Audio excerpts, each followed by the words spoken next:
Welcome to The Good Work, a podcast and video series that follows The Event Company, an event design company that specializes in corporate, nonprofit, and social events. Our passion lies in creating one-of-a-kind events that share the good work of organizations we are fortunate to collaborate with.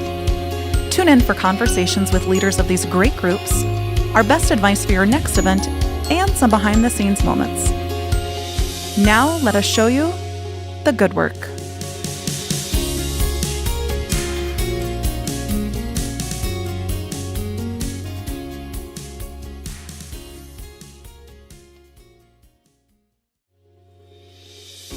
In this episode of The Good Work, you will meet Cindy and Tim from Groundworks Midwest and South Dakota Ag in the Classroom, the nonprofit behind the fundraiser Summer Whiteout. The funds raised from this event provide agricultural education in classrooms across South Dakota and the Midwest. They partner with local schools to place teaching gardens on site and connect students to the earth and the food that they eat. Hear from these gardening gurus about the good work that they are growing each and every day. Please welcome to today's vodcast, Cindy Heidelberger Larson and Tim Olson.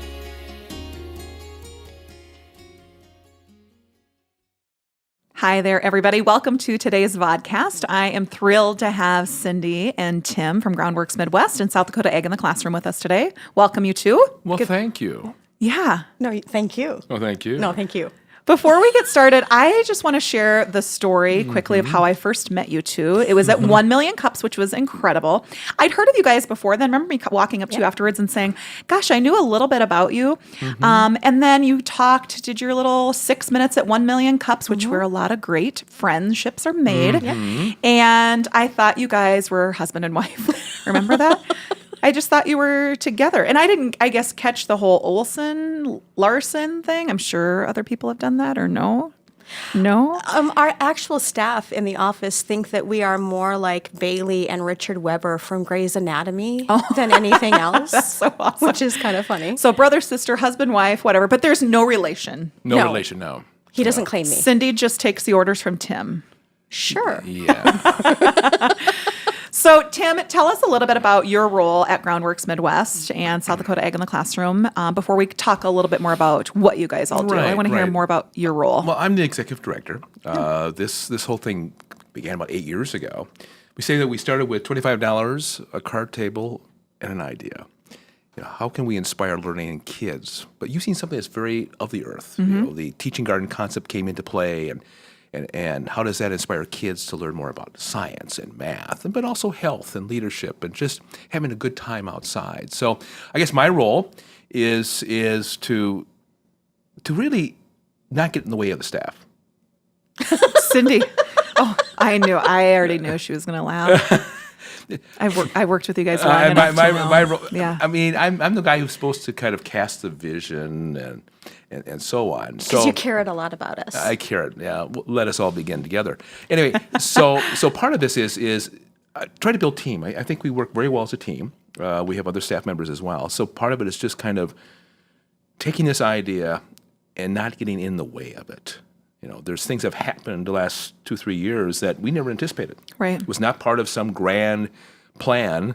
There was no strategic planning in some of this. It just kind of evolved and happened, and we went along for the ride. That's incredible. You're kind of the ship leader. Yeah. Again, just kind of being sure that my job, I see, is provide staff, volunteers, and organization with everything they need to be successful. That's really my job. Yeah. Cindy, tell us about your role. Well, actually, I was Tim's TA at the seminary when this was all kind of starting. Oh, how awesome. So, Yeah. I was correcting papers and doing whatnot. And, you know, I talk a lot about impact and relationships. And I've said to a lot of my former students, a couple of them actually are working for us right now, which is incredible to build legacy. But when you have those mentors and those individuals that pour into you and see something that you don't see and they tell you, it empowers you to do a lot more. So this was the individual that came to me and said, I know talent when I see it. I see something here. And from there, the whole idea, I started actually as the director of communications with Groundworks. We actually weren't Groundworks at the time. We were a really long Urban Agriculture Initiatives Incorporated. It was really huge and long. But then the whole concept of the teaching gardens and how far can we take this kind of morphed. And so now I am the associate director.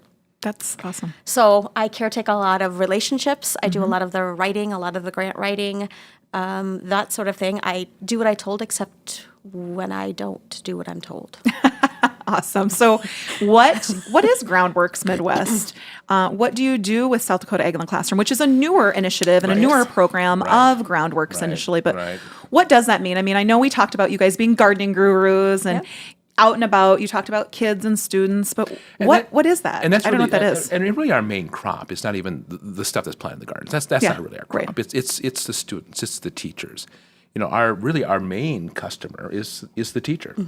And how do we help the teacher to use this asset in order to basically link it between what happens out in that outdoor laboratory, which we call the teaching garden, and what happens in the classroom? And how does that merge together into something that is a certain synergy that excites kids about learning, excites the teacher about teaching? And then out of that came, Youth Eating Smart, because we had teachers saying, kids have no idea where their food comes from. Yeah. And that was something we hadn't even thought about. Well, we're also hearing a lot of parents now that students have been through the Yes Summer Camp program a couple, 2, 3, 4 years now. They're saying, my kids are uber picky eaters. Through this camp, they're learning where their food is coming from. Well, it's coming from the soil, the fact that they can have a hand in that, the fact that they're eating and learning the parts of the plant. But they're also learning that all of the things that we as human beings need in order to function and survive are the exact same things that our plants and our animals need in order to survive, and we're all kind of interdependent. Again, it goes back to relationships and connections, is that we all have a connection not only to one another, but we have a connection to the land that we have been gifted and the animals that we have been gifted to care for them, and it's a give and take. We're interdependent. So take us back though. So you just like paint the picture for viewers and listeners of how it came to be. And you talk about the schools, but how are you getting into those schools? I don't know what that all looks like. Let's talk just from basics. When we initially started this, I was directing a program for Sioux Falls Seminary called Summit House. Okay. It was an effort to put ministry students in an under-resourced neighborhood, which was Pettigrew Heights. And so at that time, we were looking at how do we get people together? How do we build this relationship and community? And we talked about doing a community garden. Well, there's no green space in Pettigrew Heights. One of the students happened to be mentoring at Lowell Elementary School. And so out of that grew this idea, could we create something there? And so our first garden was at Lowell Elementary School, and it was very agency-driven. We had the city of Sioux Falls. We had SDSU, South Dakota State University Extension, involved with this. We had Augustana was involved. We had some churches involved. And then out of that, we had Hayward Elementary. Got a call from them saying, hey, we heard this from Lowell. Can you help us do that? And so it came out of that saying, is there something here that we could do, and maybe it could really be an organization unto itself. And so that's how Groundworks was kind of birthed. It took a risk with an idea. Right now, we've changed our model. Schools call us. We have not necessarily pitched it to a school. Isn't that incredible? It is. It's all word of mouth. It's an incredible testament to your work. Right, and we're plenty busy. I mean, we have a site, actually our first Minnesota site. Oh, that's awesome. This fall, and we've got some other sites within Sioux Falls that are coming online this fall and next spring. But what happens is a school calls us and we say, you need 2 or 3 teachers that are impassioned by this. I think that was the big lesson we learned from Lowell, is that we don't ever want to be in a position where we are going somewhere to do something for somebody, or that we go and gift or give something and then we're gone. We talk about it, you giggle about the fact that this is a pseudo work marriage. Well, the partnership with Groundworks and whatever entity we enter into is a marriage. We're in it for the long haul. Right. So we're there at the very beginning to build the foundation, but we stay involved for leadership. We stay involved to help them through some of the wiggle spots that they need. There's a theater term for you. And then, you help bring on other entities and other partners to augment what's already taking place there. Tim uses a phrase that he loves. It's every school has its own genius in it, and that as Groundworks, we get to be The curators of genius. Oh yeah. we Yeah. get to caretake that, Yeah. and we get to point out what already exists. So I think from Lowell, instead of it being agency driven and having someone just do something, you really involve it from a grassroots level and involve everyone in the process. And then the other part of this is the power of team. Yeah. Is every school we build a leadership team, and that's really what makes this thing sustainable. You don't want to go into a space where you're not wanted. No. Right. And to be forced to be doing those things. And it's, that's, I mean, having those schools call you to be a part of Right. them and to get in front of those students and the lives and the barriers that are being broken down when you're in that garden. One of you share, or maybe both of you share that story of, when they're in the dirt, there is one. There is no race. There is he said, she said. There's none of that happening when they are in the dirt together. And it's interesting when you get people together and you busy the hands, the mouths open, and you really learn the story of people. Yeah. You really get to know who they are because they're not worried about, oh, they're looking at me or they're staring me down. It's the barriers are gone, and you really get to see the inside of that person. Like you said, Tim, it's not the product of the items that you're growing or the food that you're growing. Right, It's all of everything The else that tomatoes and happens. so on just are kind of a side byproduct? secondary benefit. Yeah. And yeah, kids get to eat some stuff fresh, but that's not the purpose of this. Right. And then what came out of that was we went to using what we call theme gardens because teachers early on said, help us organize this. Yeah. So we have 17 theme gardens that they can choose from. For every we have beds that are 4 foot wide, 10 foot long, 24 inches tall. They're handicap accessible. So they have 9 beds. They got 9 different theme gardens. Around that is all the curriculum. Everything fits South Dakota education standards. And so they pick and choose. And early on, we started having people say, where does my food come from? And so some of our theme gardens dealt with agriculture. First one we had down on the farm, and then the Three Sisters, which is the Native American. Yep. And out of that, then, we were already beginning to kind of flirt with this idea of bringing agriculture into the program. And suddenly South Dakota Agriculture in the Classroom became available. We put a pitch in. We received the bid. And so now we're doing that. And Isn't that incredible? I mean, I've been a part of the group for 4 years now, and just to see how much it's grown in that time frame is so admirable. You've got incredible teachers, awesome students that want to take part in it, parents, volunteers, donors, sponsors, all these people that I think truly can see the impact that you're having, Yes. not just in Sioux Falls, not just in the state of South Dakota, throughout the Midwest. And it's things that people want to replicate as well. I mean, you're being watched by so many eyes, and you know that. really are. Yeah, and you know that, but it's in a good way because this does not happen anywhere else. I mean, it happens in other cities. We understand that, but you're the ones that are leading it up for our communities and And our it states. can't happen in a vacuum. No. You have to have all Yeah. of those involvement, and you have to have that input of Yeah. everyone around you, because there are areas of expertise that we bring to the table, but there's a lot of information out there. You want good, relevant information into the hands of these teachers and kids. We depend on the experts in those fields to help us out. I agree. Like, I grew up gardening, and I remember I just shared with the girls the other day because we were talking about bee stings and all these different things. And I know bees, Tim. I know. My first bee sting was I was in the garden gardening tomatoes with my mother, and I got stung up the nose, and my nose had swollen so badly that I had to go lay down. But I remember even those little days when I was 6, 7, 8, 9, gardening with my family. So I grew up with it. That's all I knew. I grew up in the Midwest, though. Yep. But we have so many different cultures in our community, people coming from all different walks of life and states, and they think that their peaches come out of a can. Right. Right. Or you and I talked about chocolate milk. They think it comes from a brown cow. Right. It's those basics, and it's not funny by any means. It's real life. It's eye-opening. And you are breaking down those walls and saying, this is what it is. And it's the basics of just teaching them. Well, and if we step aside and just look at the food piece, I mean, food is about community. Right. Yeah. It's about the table. It's about sharing the table, and I think those become part of the community ethos. I was coming up the steps here, and there was something on the blackboard About ice cream? About ice cream. Oh, yeah. Life is short. Eat lots of ice cream. Yeah. That's my philosophy. We could solve all the world's problems if we ate more ice cream, but it's just that kind of idea of community, Yeah. that idea of sharing, and I think.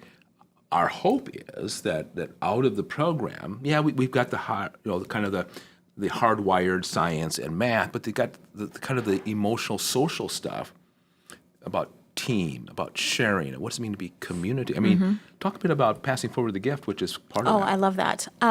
So all of our gardens are actually linked, and that's kind of one of those quiet ceremony type things that takes place. We do a public build, Yep. and everybody is involved, and a lot of people will be like, well, just bring the bobcats in and dump the soil and the compost in.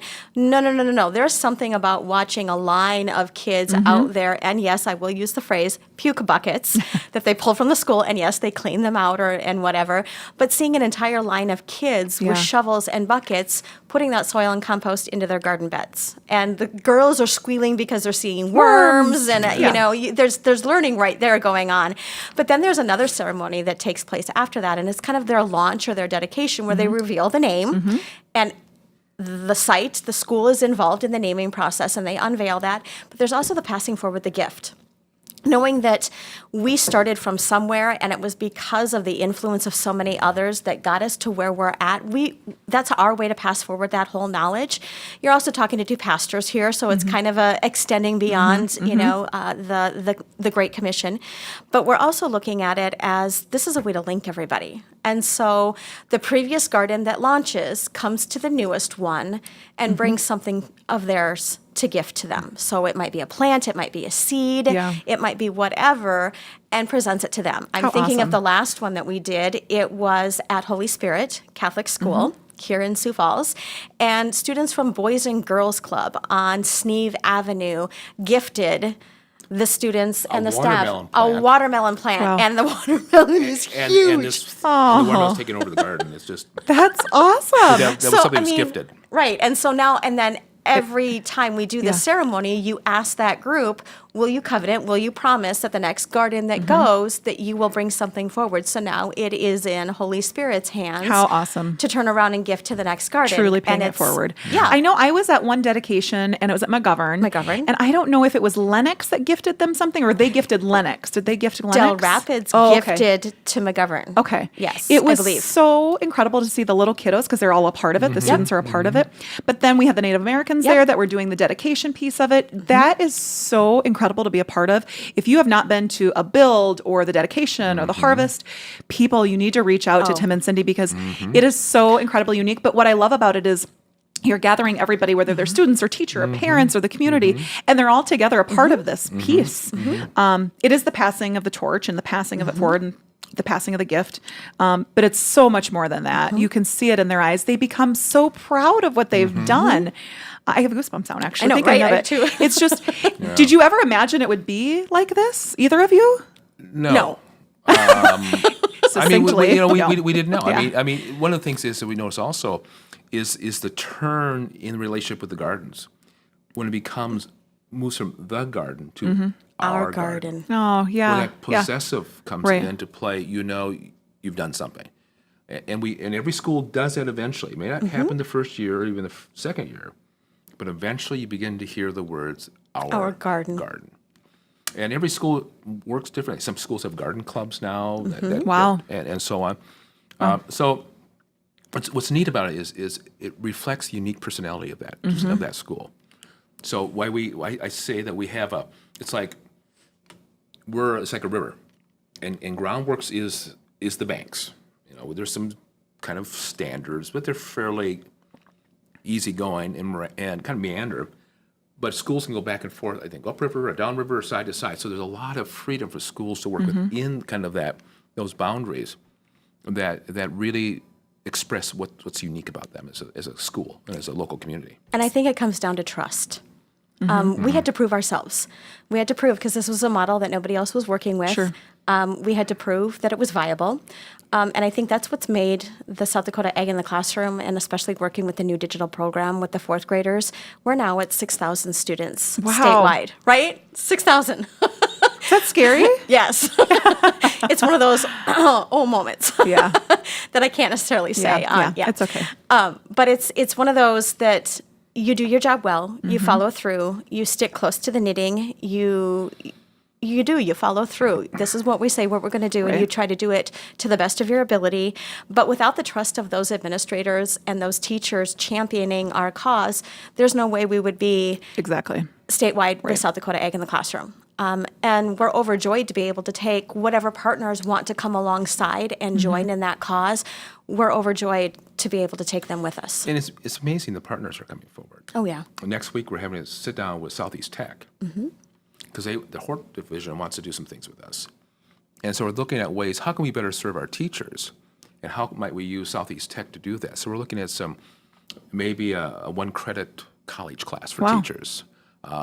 One of my dreams is to develop what I call a teaching garden coaches program. Because we're getting so many gardens, and more of our schools do not have gardening expertise within that school. So could we train a core of coaches, of volunteer coaches, who would be assigned 2 or 3 schools? So Smart. they would be that contact person Yeah, at the school. smart, super they would be smart. the ones who would make those visits. Those are Yeah. the ones that would be kind of the, technical help. they're your experts. Yeah. Yeah. So Yeah. that's one thing we'll be working with Southeast Tech on. And again, we're having people come forward saying, so how can we work together? And that's encouraging. And it goes back to that trust thing. When you talk about the trust, I mean, you've got incredible donors and sponsors and volunteers that are part of it. But one of the biggest fundraisers that we do every year and have for, 4 years now is the Summer Whiteout. Talk to us a little bit about how that all started. And this is your signature fundraiser. It is. And we all wear white. Some of us wear Some under white. duress. Some wear white, some wear orange, whatever.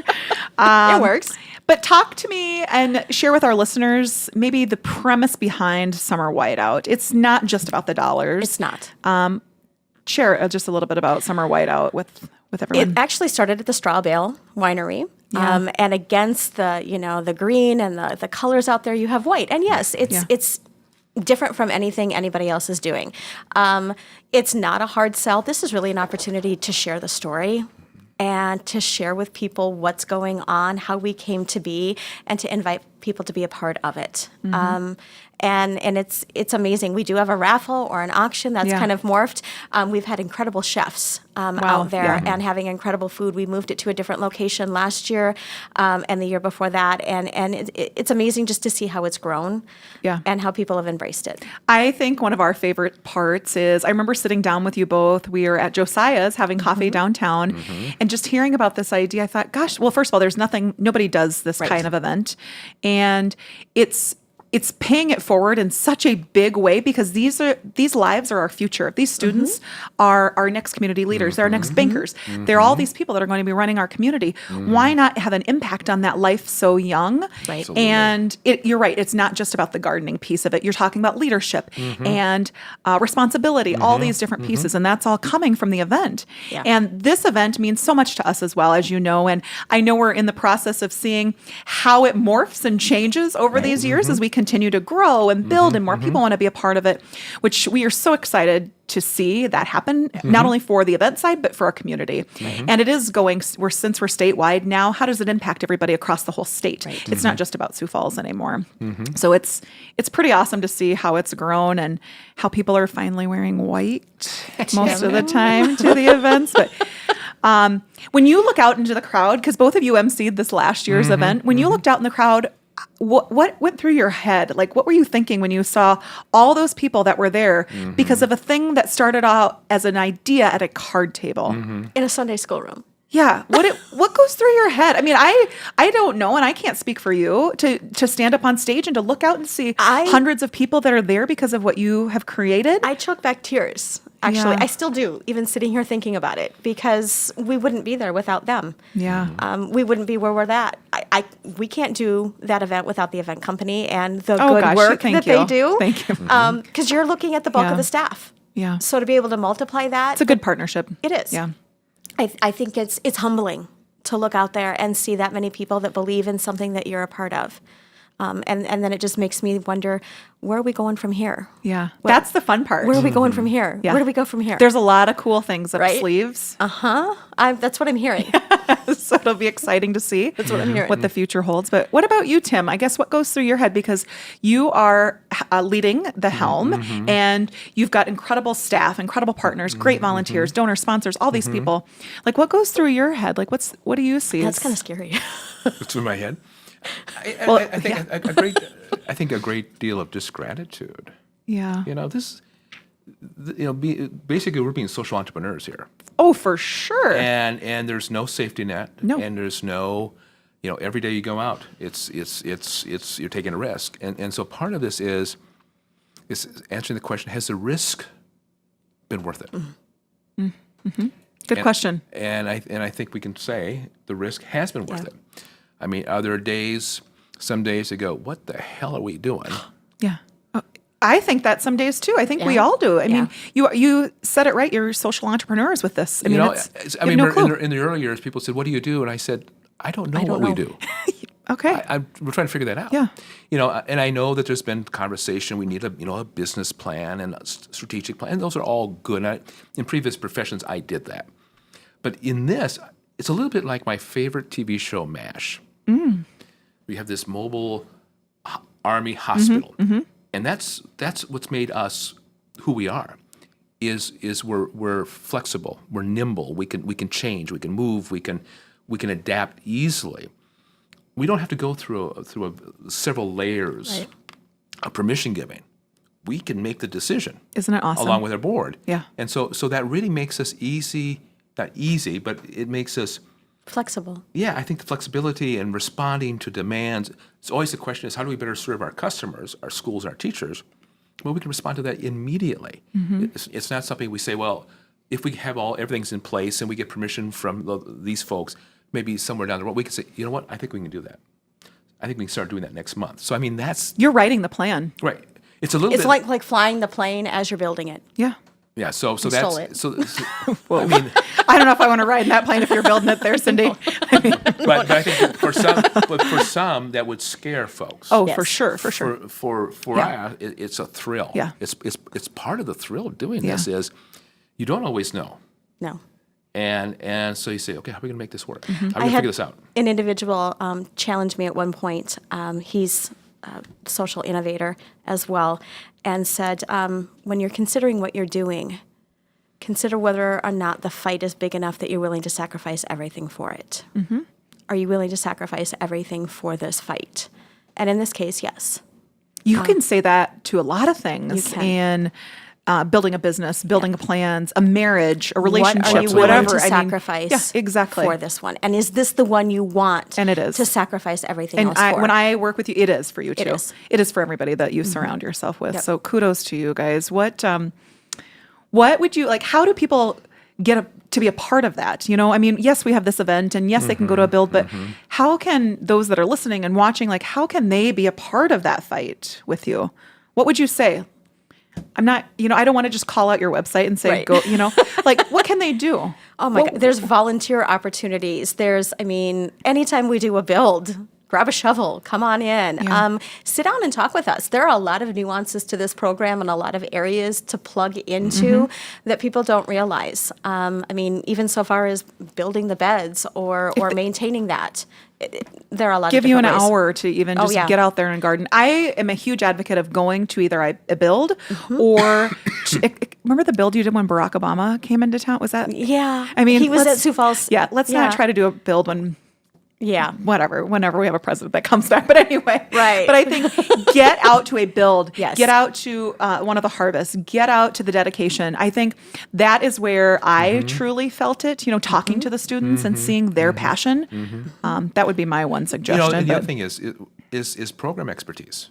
yeah, I mean, exactly. expertise in not just gardening, but thinking about nutrition. Nutrition and health. or expertise in some of the academics. I mean, somebody has a real interest in mentoring kids in some academic area. Sure. Or connecting curriculum. Help us figure out how to tie that kid from the classroom, to the garden and back again, because that's for some kids that is a motivation for them. So all of that we're always want to hear the great ideas. I have training in mental health, and I would say that Good. in every aspect of Groundworks, I tap into that and utilize it. So hopefully I'm mentally healthy, but Well, I'm going to ask you some questions right now, We'll find Cindy, out. to We'll see. determine. So every guest on our show, Okay. what we do is we do a little top 10 questions and super rapid fire. Okay. I don't want you to think too hard about it. I'm going to go 1 to 1 to 1 to Okay. 1, back and forth, back and Okay. forth. So this is just so our viewers and listeners can get to know you guys a little bit better. So okay. we'll check your stability here, Cindy. What's your favorite color? Purple. Green. Oh, hey, mine green too. I love green. What is your all-time favorite movie? Ugh. Oh, pass. Yeah. Tim. Too many. Butch Cassidy and Sundance Kid. Oh, Can I just say musicals? sure. Thank you. What would be one song in the soundtrack of your life? Ooh. The one song. I still haven't found what I'm looking for by U2. Oh, good song. Epic. How about the one we were talking about today? Imagine. Is that the name of the song? Oh, yeah, that's a song. Yep, Imagine. Yeah. John Lennon? Good one, Teen. No? It's with the new Idol kid, right? The American Idol deal? Yeah. Oh. Okay. What's your favorite time of year, Cindy? Fall. Fall. What's your favorite place that you've traveled? Asheville, North Carolina. Heifer Ranch near Perryville, Arkansas. Favorite aisle in the grocery store? Frozen. Oh, the meats. One superpower, what would it be? Omnipresence. Sleep. If you could share one meal with one person, who would it be? Michelle Obama. Oh, wow. I don't know. If you could eat one food for the rest of your life, what would it be? Prime rib. Meatloaf. Ooh, meatloaf. I love meatloaf. Would you eat meatloaf for breakfast? Oh, yeah, I Okay. do. What's your best piece of advice, Cindy, for anybody listening or watching? You're enough. Enjoy life. Enjoy life. Awesome. Thank you to you both for both being here today, joining me for Thank the you. vodcast. We look forward to hearing more of what's All right. next. Thank you. And thank Thank you you. for your good work. Thank you. Thank you for listening to today's episode of The Good Work. We hope you enjoyed hearing from Cindy and Tim about the wonderful work taking place in the classrooms across the state from Groundworks Midwest and South Dakota Ag in the Classroom programs. Now, we've all heard of America's Funniest Home Videos. How about a peek inside of some of our team's most memorable behind-the-scenes moments? Tune in next week to hear more and get ready to giggle. Don't forget to subscribe to The Good Work on YouTube and iTunes and follow the event company on social media to stay up to date on the good work that we are part of each day.